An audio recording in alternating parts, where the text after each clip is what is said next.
Vamos a comenzar a hablar una vez más, queridos hermanos, queridos amigos, cada uno de los que nos escuchan habitualmente, sobre estas charlas que son remedios, son vitaminas, no solamente para ustedes, también para nosotros, porque son las verdades del Evangelio que constantemente necesitamos. Es como el agua a la planta, es como la comida al cuerpo. Esta palabra de Dios es vida al espíritu, es vitamina, es rehabilitación de los espíritus cansados. Y estamos en un mundo de enemistades. Me refiero a enemistades del hombre mismo.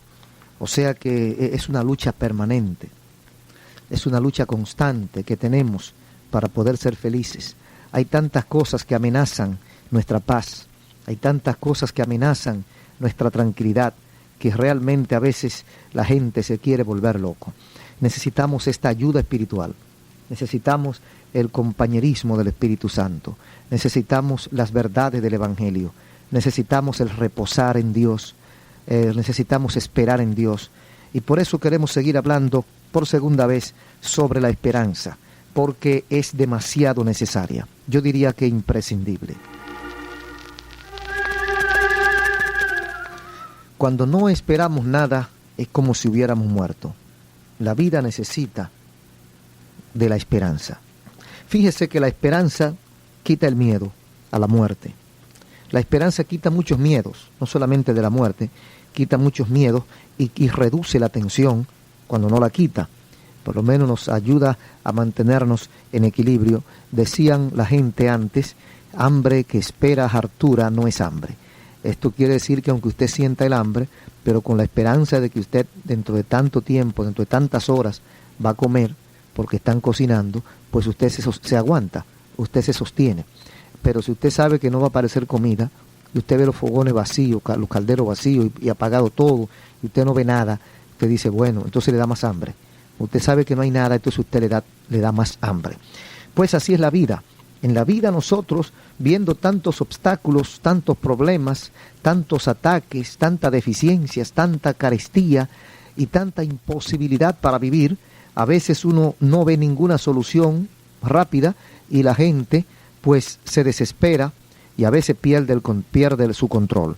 Sin embargo, cuando pensamos en la realidad de la vida y pensamos que el Señor tiene una solución para cada circunstancia, y cada vez que nosotros oramos a Dios y buscamos su rostro y nos acercamos a Él, Él puede ayudarnos.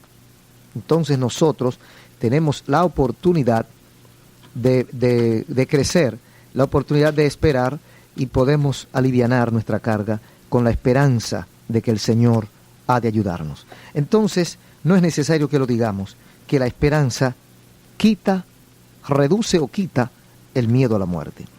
Cuando realmente aprendemos a esperar en Dios, cuando esperamos en Cristo, nuestro Salvador, no hay nada que temer.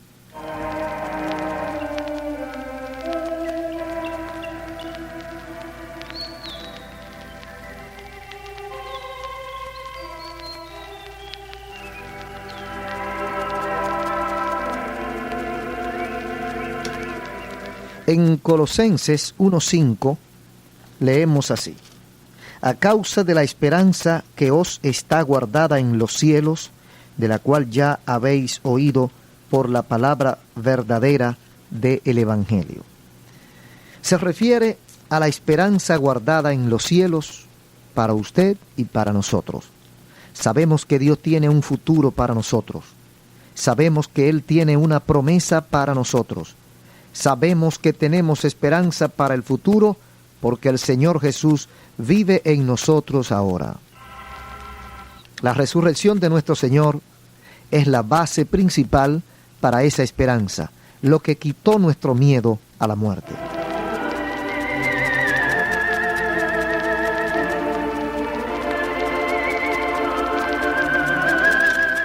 Otra cosa que puede decirse de la esperanza es que es segura. Nada puede jamás quitarnos nuestra confianza. Nada puede robarnos la esperanza. En Hebreos 6, 17 y 18 dice que nuestro fortísimo consuelo Y la esperanza puesta delante de nosotros descansa en dos cosas inmutables: el hecho de la promesa de Dios y el hecho del juramento de Dios.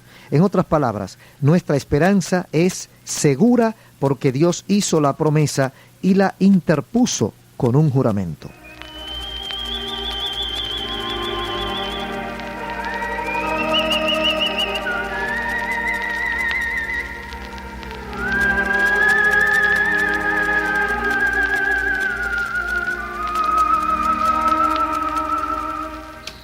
¿Cuándo se cumplirá nuestra esperanza?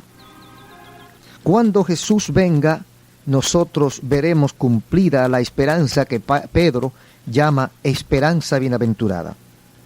Dice en Tito 2:13, aguardando la esperanza bienaventurada y la manifestación gloriosa de nuestro gran Dios y Salvador Jesucristo. En el regreso del Señor, ahí será cuando nuestra esperanza se realizará finalmente. Vamos a hablar un poco ahora específicamente sobre la esperanza del creyente. No podríamos dejar nuestra consideración sobre este tema sin antes ver a Primera de Juan, capítulo 2 y capítulo 2, versículo 27, también llega al capítulo 3, versículo 3. Vamos a ver si lo encontramos rápidamente para que podamos disfrutarlo. En Primera de Juan, capítulo 2 y versículo 27, dice así: pero la unción que vosotros recibisteis de Él permanece en vosotros y no tenéis necesidad de que nadie os enseñe. Así como la unción misma os enseña todas las cosas y es verdadera y no es mentira, según ella os ha enseñado, permaneced en Él. Y ahora, hijitos, permaneced en Él para que cuando se manifieste tengamos confianza, para que en su venida no nos alejemos de Él avergonzados. Si sabéis que Él es justo, sabed también que todo el que hace justicia es nacido de Él.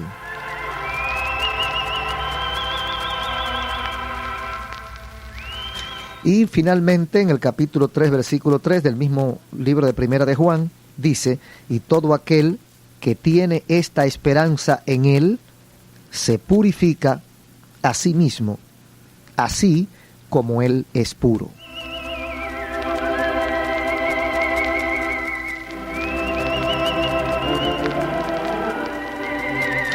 Este es uno de los pasajes más grandes sobre la esperanza. Descubrimos en esta sesión 5 características de la esperanza del creyente. La esperanza del creyente está garantizada por la permanencia. Cuando Juan habla de permanencia, está hablando de ser salvos, de permanecer en esta esperanza para poder ser salvo. Porque dice el mismo Señor en Mateo 24, el que persevere hasta el fin, ese será salvo. No es necesario decir que el que no persevere se perderá. De manera que hay un remanente, porque no todos permanecerán, como dice el mismo Cristo, muchos son los llamados, pocos los escogidos.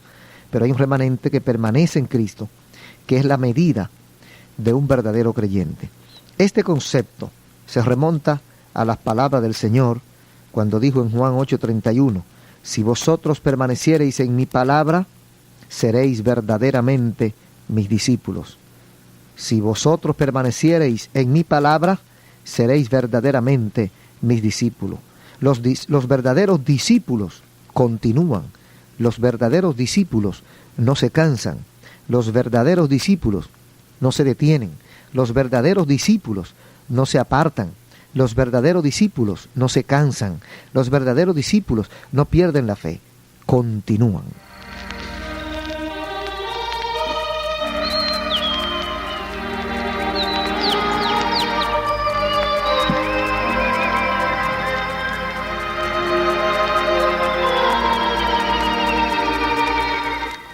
¿Qué puede asegurar que el creyente permanecerá?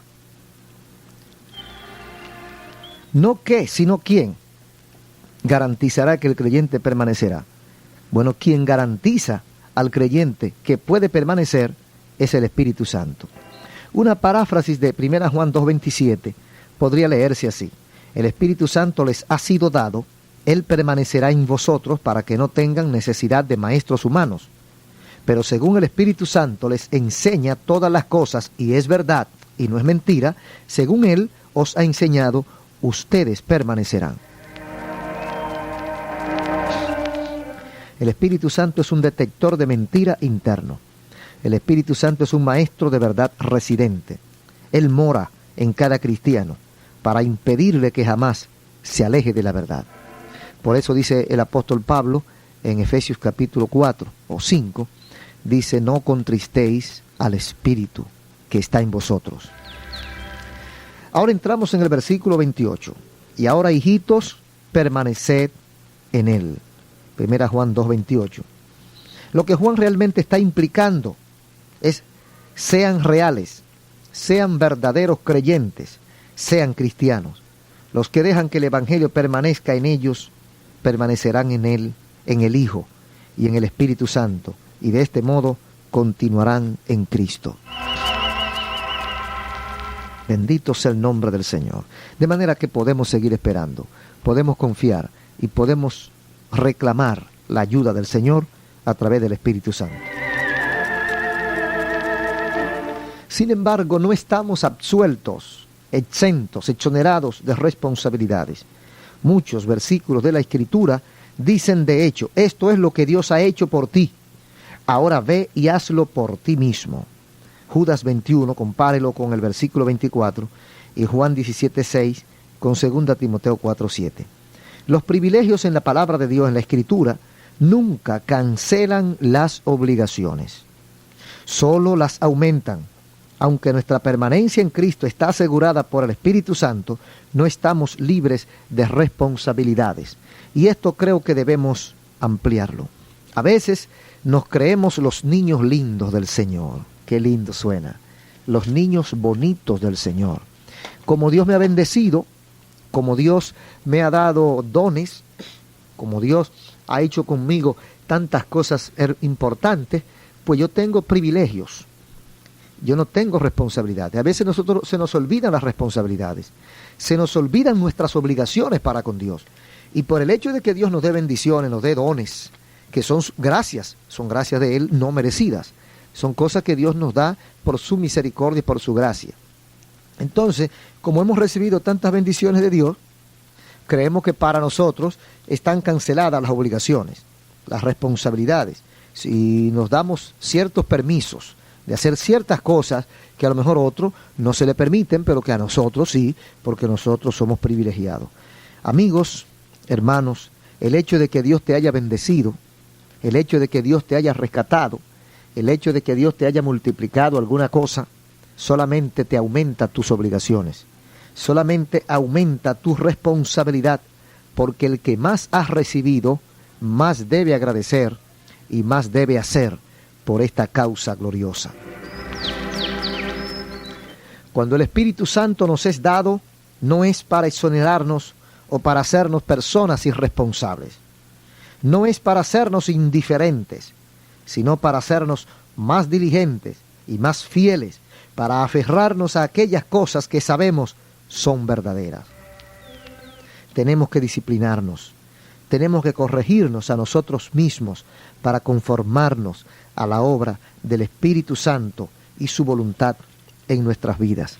¿Sabía usted que nosotros a veces debemos ayudar al Espíritu Santo?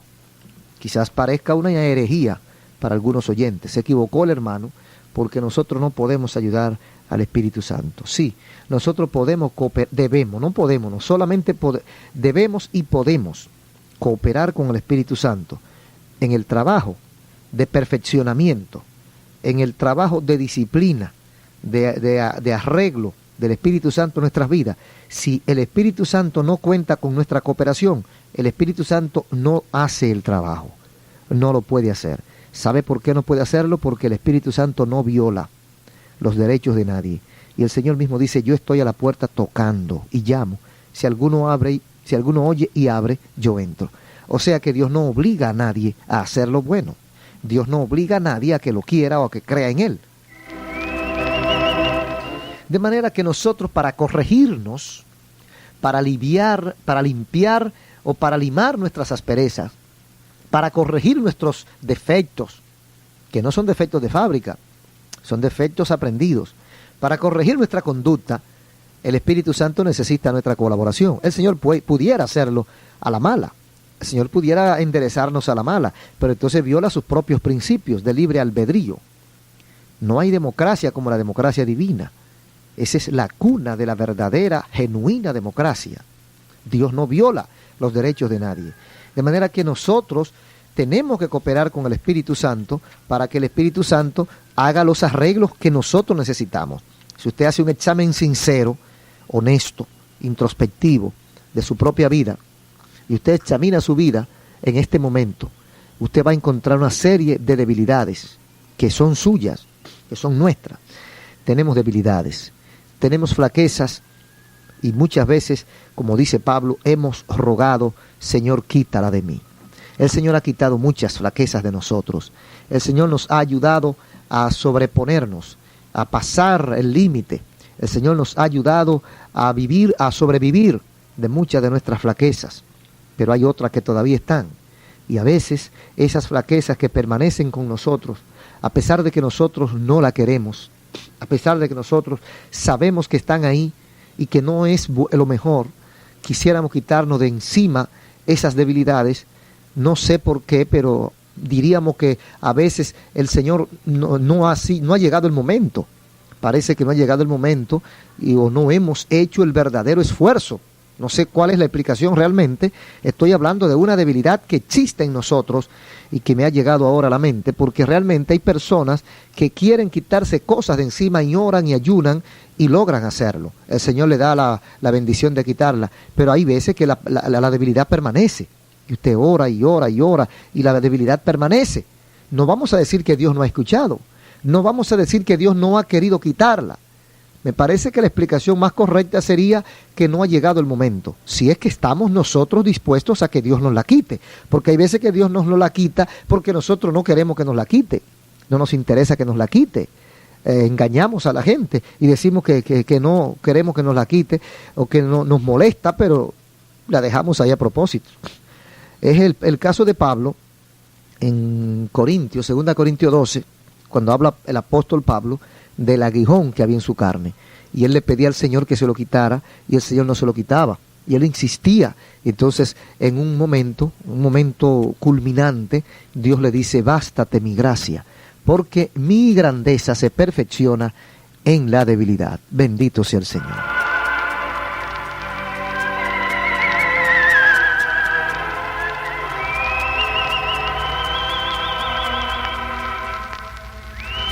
Hay cosas como que da brega entenderla, ¿verdad? Pero tenemos que entenderla porque están ahí. Son cosas que están ahí. Y si usted pone a decirse que no, bueno, hay gente que dicen que no, pero una manera simple y alegre de obviar el problema. Hay veces que decimos que no, o le aplicamos un versículo bíblico que sabemos que no está cumpliéndose en el caso, y lo aplicamos para salir de eso. No me gusta eso porque tratamos, hasta donde Dios nos ayuda, de ser honestos, claros, sinceros, realistas. Y estas cosas son reales. Estamos hablando con gente de carne y de hueso. Y a veces usted ha visto, yo he visto líderes, personas que aman a Dios, que han dedicado su vida al Señor y que han tenido ciertas debilidades. A veces debilidades fuertes, debilidades a veces escandalosas. Y usted dirá, pero ¿será que este era un farsante? Que no, bueno, no podemos decir que era un farsante. Podemos decir que ese hombre servía a Dios o sirve a Dios, pero que ha tenido una debilidad. El único que no la tuvo fue Cristo. Y no estoy diciendo con esto que debemos tenerla y que debemos sentirnos contentos, no. Reprenda eso y trate de superarla, porque Pablo tenía su aguijón y no estaba contento con él. Pablo vivía incómodo. Y él lo dice, Señor, yo he rogado aquí 3 veces. Y no 3 veces decir, hay 3 palabritas para que me la quite. No, parece que eran campañas de ayuno y oración que hacía Pablo para que Dios le quitara ese aguijón. Y Dios no se lo quitaba. No sabemos cuáles son los aguijones más abundantes o que afectan a la gente más en este tiempo, pero hay muchos. Hay muchos, y de muchos de ellos el Señor nos libra. Pero hay otros como que se quedan con nosotros un tiempo más, como que se quedan más, están más pegados a nosotros y yo creo que a veces tenemos que aprender a vivir con ellos. Fíjense cómo es la cosa. Mira lo que llegamos, a la conclusión que yo estoy llegando en este momento. Hay aguijones. Aguijón es algo que molesta, es una espina, es algo que clava, que mortifica. Hay aguijones, como que parece que el Señor quiere, me parece a mí, como que el Señor quiere que nosotros aprendamos a vivir con ellos.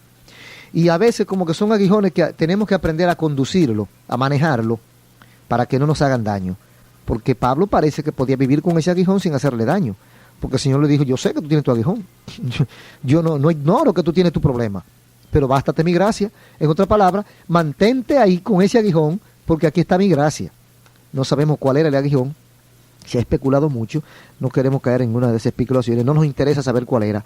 Nos interesa saber que había un aguijón, una debilidad, que puede haberla en cada uno de nosotros, y quizás por eso nos revela la Biblia cuál era la debilidad de Pablo, porque quizás usted diga, bueno, Pablo tiene esa debilidad y yo no la tengo, y usted se limpia. No, el no decir cuál era el aguijón, yo creo que tiene su enseñanza, y es dejarnos abierta la puerta para entender que cualquier aguijón que nosotros tengamos puede entrar en esa lección de Pablo. Bástate mi gracia. Cada uno tiene su aguijón, porque no somos perfectos. Había uno solo que no lo tuvo, Jesucristo. No tuvo aguijón, no tuvo debilidades. Pero nosotros, los hombres, tenemos aguijones, las mujeres tienen aguijones, los adultos y los jóvenes tienen sus aguijones. El Señor nos manda a vivir por encima de esos aguijones. A veces debilidades, a veces tenemos momentos de alejamiento de Dios, a veces no estamos muy consagrados, a veces estamos un poquito descuidados y entonces el aguijón toma cuerpo. Y a veces como que parece que nos va a tumbar. No, no nos va a tumbar. El Señor nos va a ayudar, el Señor nos va a bendecir. Así que aprendamos a vivir para gloria del Señor, como quiera, pero siendo fieles al Señor y haciendo su voluntad. Bendito y alabado sea el Señor para siempre. Por ejemplo, continuando nuestro tema, hablando siempre sobre la esperanza, porque a veces uno como que cree que se desvió, ¿verdad? No, estamos hablando sobre la esperanza y en un paréntesis aquí hablamos un poquito de las debilidades que también a veces nos atacan. Por ejemplo, el Señor le dijo a Pedro, Pedro, he rogado por ti para que tu fe no falte. Yo veo esto tan humano, ¿verdad? Tan real, porque eso me dice a mí que Pedro era un hombre. Cristo entendía que de hecho Pedro era un hombre. Entonces Pedro podía faltar la fe, Pedro podía tener su resbalón porque era un hombre. A veces nosotros se nos olvida que somos hombres, que somos gente, y atacamos a las personas, y no comprendemos al otro, y nos reímos del fracaso del otro, y nos burlamos de la debilidad del otro, y condenamos al otro con tanta facilidad. Una condena alegre, una condena simple, superficial. Amigos, hermanos, pastores, líderes, evangelistas, predicadores, somos hombres. Y como hombres debemos tener presente que somos débiles. Y como somos débiles podemos fallar. Agarrémonos del Señor. Acerquémonos a Dios. Tratemos de mantenernos cerca a través de la oración y de la lectura de su palabra. Entonces el Señor le dijo a Pedro, Pedro, he rogado por ti para que tu fe no falte. Lucas 22, 32. Eso resolvió lo de Pedro, pero unos versículos más adelante, el Señor mira a los discípulos a los ojos y dice, orad que no entréis en tentación. Orad para que no entréis en tentación.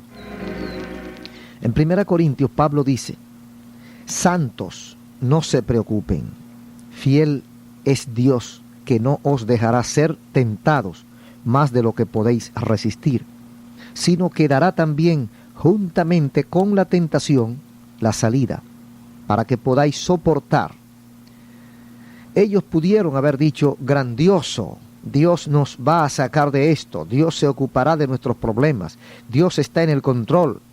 Pero el siguiente versículo dice, huid de la idolatría, corre, abandona, aleluya. Esa es otra paradoja. La obra interna de la gracia de Dios nunca deja de lado la exhortación. Nunca acepte la obra soberana de Dios en su vida como una excusa para la indolencia, la inactividad o para la falta de disciplina. Sí, Señor.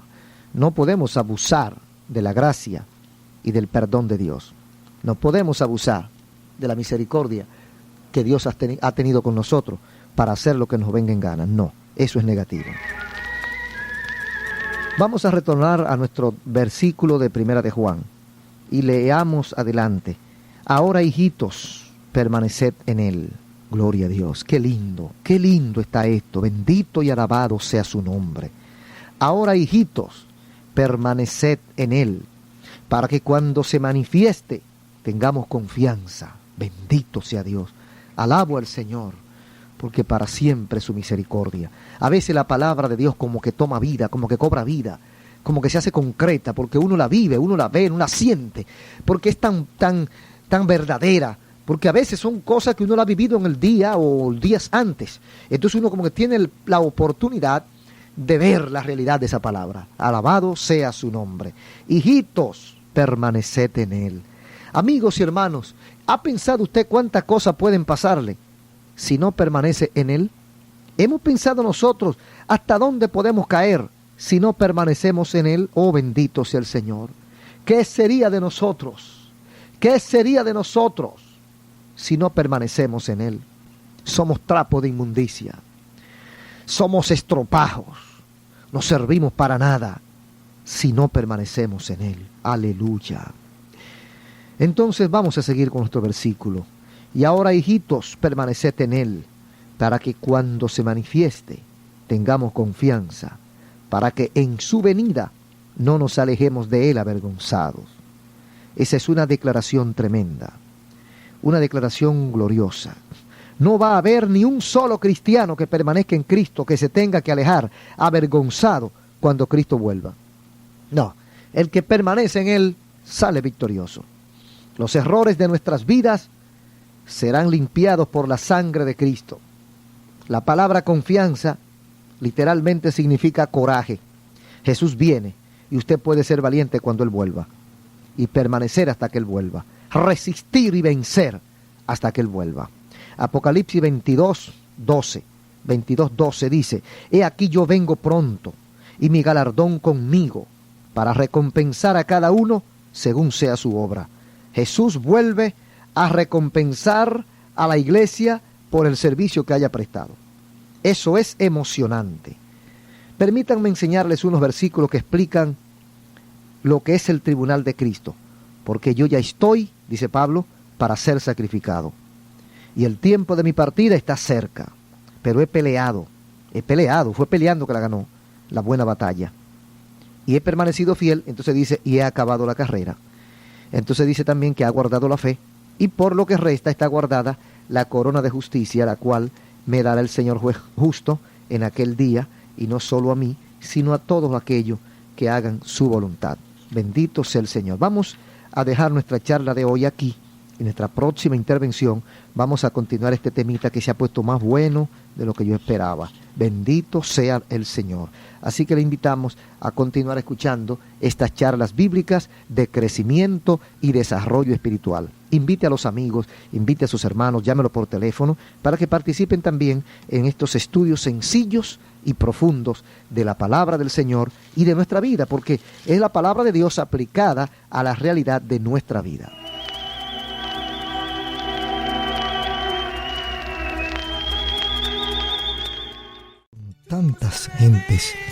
Tanta gente que escucha y que recibe esa palabra del Señor. Si Dios ha tocado tu corazón, no resistas más. Entrégale tu vida a Cristo. Ahí donde estás, en cualquier lugar, en cualquier ocasión de tu vida, entrégale el resto de tus días a Cristo. Señoritas, jóvenes, damas y caballeros, entréguenle su corazón al Señor, porque le conviene a usted. Yo voy a hacer una oración por cada uno de nuestros oyentes, y el Señor que está a su lado va a escucharnos. El Espíritu Santo le va a bendecir, así como le ha tocado ya. Haga esta oración conmigo y séale fiel al Señor. Vamos a ver si podemos repetir esta breve oración. Ore conmigo así: Señor Jesucristo, muchas gracias por tu palabra. Quiero, Señor, expresarte mi amor y pedirte misericordia. Si te he ofendido en algo, Perdóname, Señor, y quiero entregarte mi vida y mi corazón para que tú tomes control de mi vida. En el nombre de Jesús, yo te reconozco, Señor, como mi único y suficiente Salvador, y quiero ser discípulo fiel de tu noble causa. Te amo, Jesús. Amén. Vamos a orar otra vez yo por usted. Padre, cada una de estas personas la pongo en tus manos y te pido tu bendición para ellos, tu protección, tu ayuda. Si alguno está enfermo, te ruego que coloques tu mano poderosa y haga desaparecer la enfermedad para gloria tuya y bendición de ellos. En el nombre de Jesús, los dejamos en tus manos. Su hermano Ezequiel Molina Rosario, estuvo el placer de acompañarle en este momento de nuestra charla bíblica pastoral que llega a ustedes a través de este medio, siempre en este horario.